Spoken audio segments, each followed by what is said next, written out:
The Coven delivered Margot Ellsworth to Thornwick Manor in a closed carriage at dusk, her wrists bound with silver thread that burned through her gloves.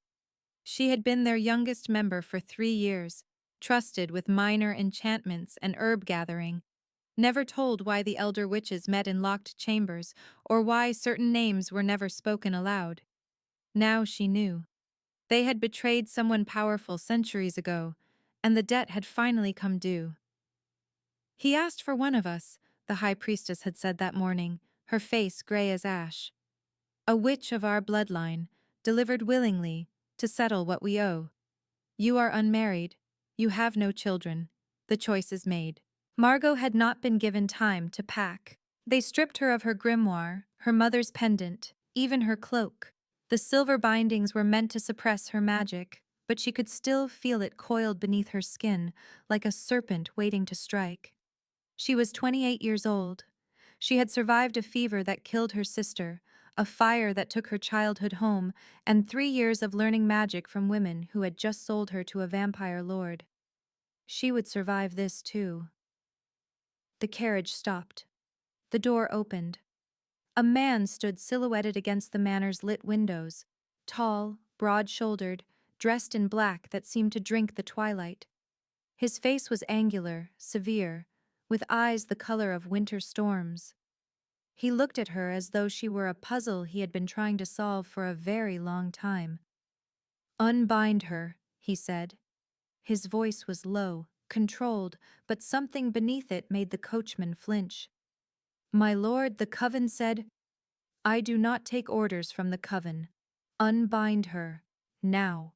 The coachman's hands shook as he cut the silver threads. Margot felt her magic flood back, sharp and eager, but she held it still. The vampire lord watched her with an expression she could not read. When the bindings fell away, he stepped back and gestured toward the manor's open door. "You may enter freely," he said, "or you may leave. The choice is yours." Margot stared at him. "The coven said I was payment for a debt." "The coven," he said quietly, "has owed me a blood debt for 400 years. They murdered my wife and blamed it on human witch hunters to cover their theft of her grimoire. I have waited a very long time for justice." He paused.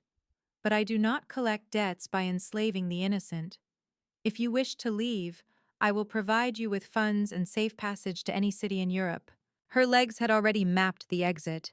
Every instinct screamed at her to flee this creature, this manor, this entire cursed situation. But Margot had learned long ago to recognize truth when she heard it, and this vampire was not lying. More than that, the coven had lied to her. For 3 years, they had taught her that their magic was pure, their history noble, their cause righteous. They had let her believe she was part of something good. "What was her name?" Margot asked. "Your wife." His pupils contracted like closing shutters in his storm-gray eyes. "Sylvain. She was human when I met her. She chose transformation to stay with me. The coven could not forgive her for that choice, or for taking their most powerful grimoire when she left their circle." Margot thought of the locked chambers, the whispered meetings, the way the elder witches always changed the subject when she asked about the coven's founding. "They still have it, don't they? The grimoire. They've been using it all this time." "Yes." His voice was very soft. "And they sent you here, hoping I would kill you in rage and consider the debt paid. They do not know I have spent 4 centuries learning patience." The coachman had already fled. The carriage clattered away into the darkness. Margot stood alone before this ancient vampire lord, her magic humming beneath her skin, and made a choice that would have horrified the coven. "I want to see it," she said. "The grimoire. I want to know what they stole." He studied her for a long moment. Then he inclined his head. "My name is Aldous Thornwick. You are welcome in my home, Margot Ellsworth, for as long as you choose to remain." She followed him inside. Thornwick Manor was not the Gothic nightmare she had expected. The entrance hall was warm, lit by oil lamps that cast golden light across polished wood and thick carpets. Paintings lined the walls, landscapes mostly, but also portraits of a dark-haired woman with kind eyes and a smile that suggested secrets. Sylvain, Margot thought. She looked happy. Aldous led her through corridors that smelled of beeswax and old books, up a staircase carved with intricate ravens, and into a library that stole her breath. 3 walls were floor-to-ceiling shelves, packed with volumes in a dozen languages. The 4th wall was entirely windows, overlooking gardens that glowed silver in the moonlight. A fire burned in the hearth. 2 chairs waited beside it, angled toward each other as though for conversation. He went to a locked cabinet and withdrew a book bound in midnight blue leather, its cover marked with silver runes that made Margot's magic recoil. He set it on the table between the chairs. "This is a copy," he said. "I have spent centuries reconstructing what I could remember of Sylvain's grimoire. The original is still with your coven, hidden and warded, but this will show you what they stole." Margot sat. She opened the book. The first page was an inscription in elegant script. "For Aldous, who taught me that magic is not power over others, but freedom to become oneself. With all my love, S." She turned pages slowly, her heart hammering. The spells were unlike anything the coven had taught her. Magic focused not on control or dominance, but on healing, protection, transformation, chosen freely. There were rituals for breaking curses, for shielding the vulnerable, for helping those who wished to change their nature do so safely. It was the work of someone who had loved deeply and wanted to share that love with the world. "They've been teaching the opposite," Margot whispered. "Everything in here is about consent and choice. The coven's magic is about binding and control."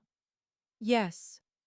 Aldous stood by the window, his back to her, his reflection absent from the dark glass.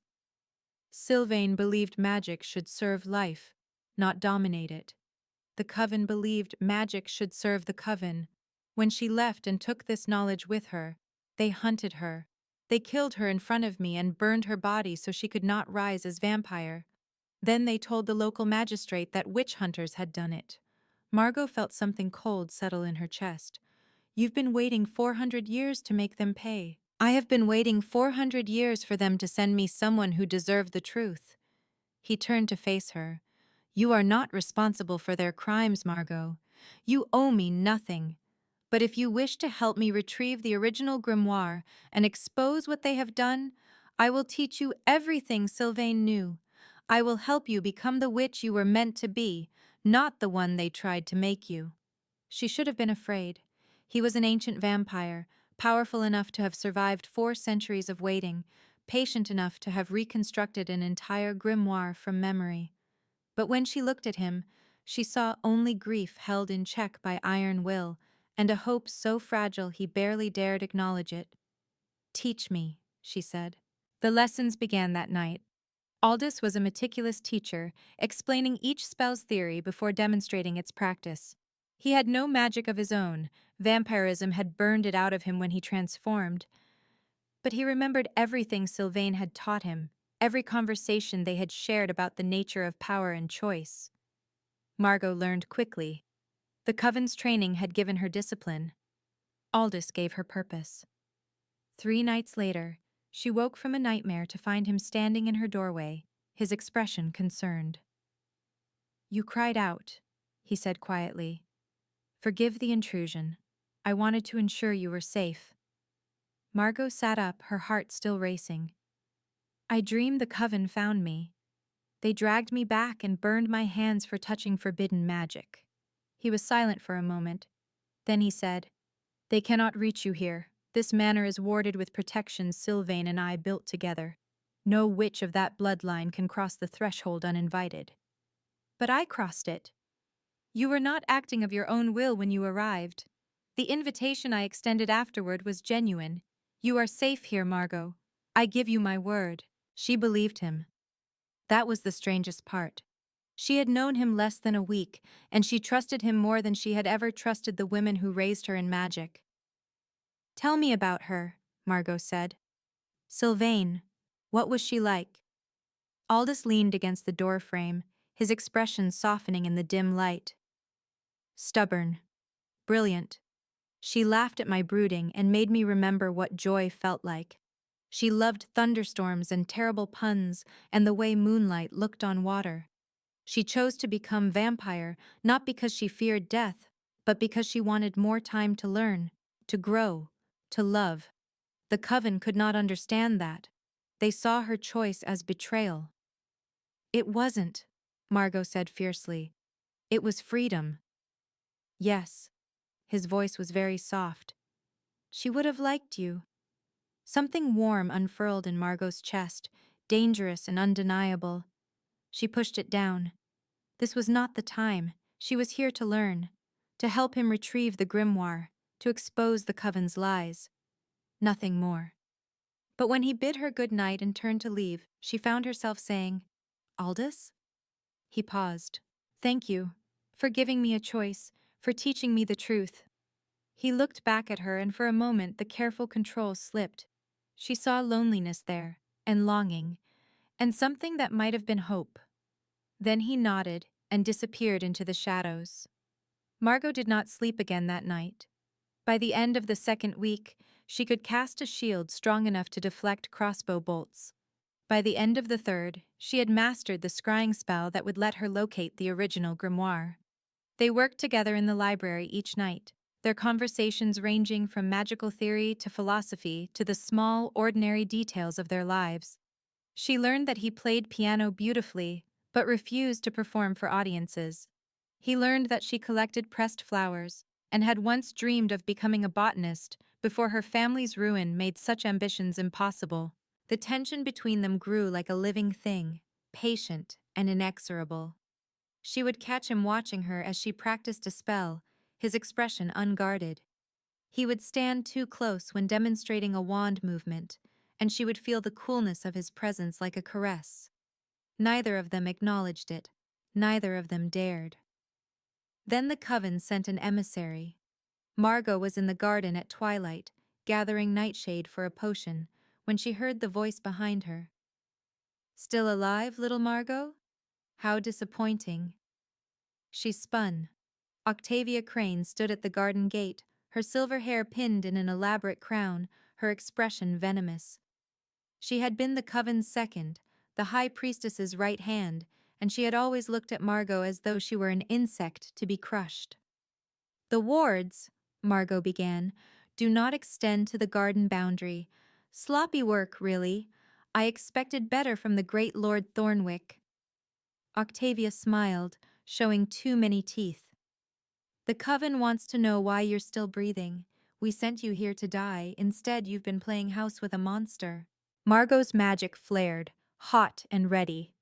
"He's not a monster. You are. You murdered his wife and lied about it for 400 years. Sylvain was a traitor. She stole what belonged to the Coven and gave it to a vampire. She deserved what she got." Octavia took a step forward. "And so do you, little girl. You were supposed to be payment.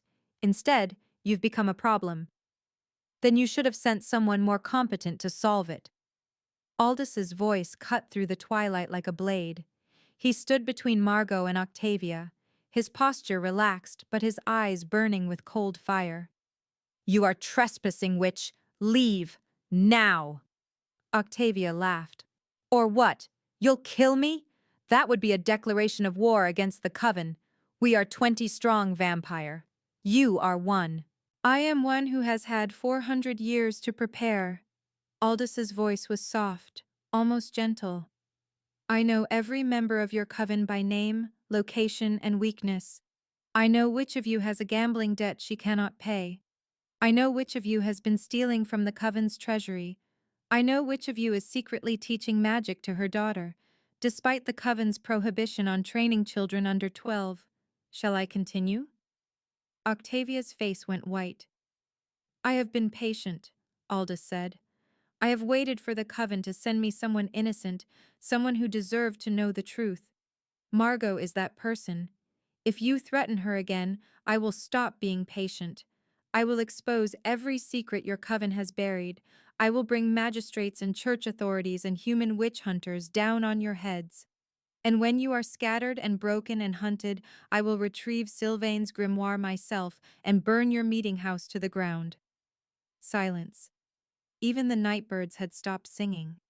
This isn't over, Octavia whispered. No, Aldous agreed. It is not. Go back to your high priestess. Tell her I am coming for what is mine. Tell her she has 1 month to return the grimoire voluntarily, or I will take it by force. And tell her that Margot Ellsworth is under my protection. Any harm that comes to her will be answered tenfold. Octavia fled. Margot's hands were shaking. Aldous turned to her, his expression tight with concern. Are you hurt? No, I'm angry. She met his eyes. They sent me here to die. They've been lying to me for 3 years, and now they're threatening me because I learned the truth. Yes. He reached out, hesitated, then gently took her hand. His skin was cool, his grip steady. I am sorry, Margot. I did not mean to drag you into a war. You didn't drag me anywhere. I chose to stay. I chose to learn. And I choose to help you get that grimoire back. She squeezed his hand. They don't get to win. Not this time. Something shifted in his expression. Surprise, gratitude, and beneath it, the same dangerous warmth she had been trying to ignore in herself. He lifted her hand and pressed it briefly to his forehead in a gesture that felt like a vow. Then we will face them together, he said. They spent the next 2 weeks preparing. Margot practiced combat magic, shields, bindings, spells to disrupt concentration and break wards. Aldous taught her vampire weaknesses and how to exploit them, though he made her promise never to use such knowledge against him. She laughed and promised, and the sound seemed to startle him, as though he had forgotten what laughter in his home sounded like. The grimoire's location came to her in a scrying vision. A hidden chamber beneath the Coven's meeting house, warded with blood magic and protected by a guardian spell that would kill anyone who touched the book without permission. Breaking those protections would require 2 things: a witch of the Coven's bloodline, and a vampire's immunity to most magical attacks. It has to be both of us, Margot said, staring at the scrying bowl. The wards are designed to stop either witches or vampires alone. But together, we might succeed. Aldous looked at her across the library table, his expression grave. This will be dangerous, Margot. The Coven will not let us take the grimoire without a fight. If you wish to withdraw, I will not think less of you. I'm not withdrawing. She met his eyes steadily. I'm seeing this through. For Sylvain, for every witch they've lied to, and for myself. He smiled then, small and genuine, and it transformed his face. You are extraordinary, Margot Ellsworth. Her heart stuttered. She looked away, heat rising in her cheeks. We should leave tomorrow night. The new moon will weaken their wards. Agreed. He stood, then paused. Margot? Yes? Whatever happens tomorrow, thank you. For trusting me. For helping me honor Sylvain's memory. For giving me hope again. She wanted to cross the room and take his hand. She wanted to tell him that he had given her hope too. That these weeks in his home had been the first time in years she had felt truly safe. She wanted to admit that she was falling in love with a vampire lord who had waited 400 years for justice and still chose mercy over vengeance. Instead, she said, "We'll get the grimoire back, I promise." He nodded and left her alone with her racing heart. They approached the Coven's meeting house at midnight, cloaked in shadows and silent spells. The building was a converted manor on the outskirts of town, its windows dark, its grounds warded with magic that made Margot's skin prickle. Aldous moved like smoke beside her, his presence a cold comfort. The entrance was locked and warded. Margot placed her palm against the door and whispered the counterspell Aldous had taught her, a piece of Sylvain's magic, designed to unravel bindings gently rather than breaking them with force. The wards dissolved like mist. The door swung open. Inside, the meeting house was silent. Too silent. Margot's instincts screamed warning, but they had come too far to turn back now. They descended the stairs to the cellar, then found the hidden door that led to the chamber beneath. The grimoire waited on a stone pedestal, glowing faintly with protective magic. "The guardian spell," Margot whispered. "It will activate the moment we touch the book. Then we touch it together." Aldous positioned himself beside her, his hand hovering over the grimoire. "On three. 1, 2, 3." They grasped the book simultaneously. The guardian spell erupted, a shrieking vortex of magic that tried to tear them apart. Margot felt it clawing at her mind, searching for weaknesses, trying to convince her to let go. Beside her, Aldous stood immovable, his vampire nature making him immune to the spell's mental attacks. She focused on his presence, used it as an anchor, and poured her own magic into a counterspell. The vortex shattered. The grimoire fell silent in their hands. "Well done," said a cold voice behind them. They turned. The high priestess stood in the doorway, flanked by 6 coven members. Octavia was among them, her expression triumphant. "Did you truly think we would leave it unguarded?" The high priestess smiled. "We've been watching you, little Margot. We knew you would come. And now you've brought us exactly what we wanted, Lord Thornwick, away from his precious wards, vulnerable and alone." "He's not alone," Margot said. Her magic blazed to life, hot and fierce. "And you're not taking him. Foolish child, you cannot fight all of us." "Perhaps not." Aldous' voice was calm. "But I do not need to fight you. I merely need to expose you." He moved with inhuman speed, placing himself between Margot and the coven, the grimoire held high. "This book contains proof of your crimes. Sylvain documented everything, your theft, your lies, your murder. I have already sent copies of the relevant pages to 3 church authorities, 2 magistrates, and the London Society for Magical Ethics. They will arrive tomorrow morning. If anything happens to me, or to Margot tonight, those documents will be made public. Your coven will be investigated, prosecuted, and disbanded." The high priestess's face went ashen. "You're bluffing." "Am I?" Aldous smiled, showing teeth. "I have had 400 years to plan this moment. Did you truly think I would risk everything on a single confrontation? I am patient, High Priestess, and I am thorough." Silence. The coven members looked at each other, uncertainty spreading like poison. "You have a choice," Aldous continued. "You can attack us now, kill us both, and face exposure and ruin. Or you can let us leave with the grimoire, disband the coven voluntarily, and disappear before the authorities arrive. I will give you 12 hours. Choose wisely." The high priestess's hands shook with rage, but she was not foolish. She had survived 2 centuries by knowing when to retreat. "This is not over, vampire." "Yes," Aldous said quietly. "It is. Sylvain is avenged. The grimoire is reclaimed. And Margot is free of you. That is all I ever wanted." He took Margot's hand. Together, they walked past the coven and out of the meeting house. No one tried to stop them.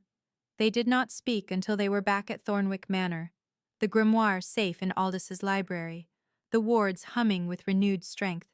Then Margot turned to him, her heart hammering. "You planned all of that. The documents, the threats, the timing. You knew they would be waiting for us." "I suspected." He set the grimoire on the table with reverent care. "I could not risk your safety on hope alone, so I ensured we had leverage. You could have told me." "I could have." He met her eyes. "But I needed you to believe we were in genuine danger. Your magic responds to your emotions. If you had known it was theater, the guardian spell might have sensed your confidence and adapted." She should have been angry. Instead, she felt something else entirely: admiration, relief, and beneath it, the dangerous warmth that had been growing between them for weeks. "You manipulated me." "Yes." He did not look away. "I am sorry. It was necessary, but that does not make it right. If you wish to leave, I will not stop you. You are free, Margot. The coven is broken. You owe me nothing." "Stop saying that." She crossed the room and took his hands. They were cool and steady, and she held them tightly. I don't want to leave. I want to stay. Not because I owe you, but because I choose to. Because you've given me something I never had before: honesty, respect, and the freedom to become who I was meant to be. Because when I look at you, I see someone who has suffered and endured and still chooses kindness over cruelty. His expression cracked. Margot, because I love you, she said. And I think you love me too, and I am tired of pretending otherwise. For a moment he simply stared at her. Then he pulled her close, his forehead resting against hers, his eyes closed. I have loved you since the night you chose to stay, since you looked at me without fear and asked to see the grimoire, since you trusted me when you had every reason not to. I love you, Margot Ellsworth, and I will spend eternity proving myself worthy of that love, if you will let me. She kissed him. It was gentle and fierce and full of promise, a kiss that tasted of freedom and choice and futures built together. When they finally pulled apart, she was smiling. So what happens now? She asked. Now, he said. We decide together. The grimoire is ours. This manor is yours as much as mine. We can stay here or travel or build something new. The choice is yours, Margot. It will always be yours. She thought of the coven's lies, the silver bindings, the years of being told she was powerless. She thought of Sylvain, who had chosen transformation and love and freedom. And she thought of Aldous, who had waited 4 centuries for justice and found love instead. I choose you, she said. I choose this. I choose us. He smiled, and it was like sunrise breaking over a long winter. Then we will build something extraordinary together. 5 years later, Thornwick Manor had become a sanctuary for witches fleeing corrupt covens, a school for those who wished to learn Sylvain's magic, and a home filled with laughter and light. Margot taught 3 students now, young women who had been cast out or betrayed by their own circles. Aldous had commissioned a portrait of the 4 of them, Margot, Aldous, and the students, to hang beside Sylvain's painting in the entrance hall. On the anniversary of the night they reclaimed the grimoire, Margot stood in the library, the midnight blue book open before her. Aldous came to stand beside her, his hand finding hers automatically. Do you ever regret it? He asked quietly. Staying with a vampire? Giving up the possibility of a normal life? She looked at him, at the man who had given her freedom, taught her magic, and loved her with a patience that spanned centuries. Never, she said.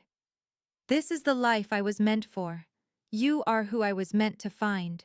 He kissed her temple, a gesture of tenderness that still made her heart race. I am the fortunate one, beloved. You gave me hope when I had forgotten what it felt like. You gave me a future worth living. Outside, the students' laughter drifted up from the garden. Inside, flames gnawed at the split logs warmly. The grimoire lay open between them, its pages filled with magic built on choice and love and freedom. Margot leaned into Aldous' embrace and knew, with absolute certainty, that she was exactly where she belonged. Not because fate or debt had brought her here, but because she had chosen it. And that choice had changed everything.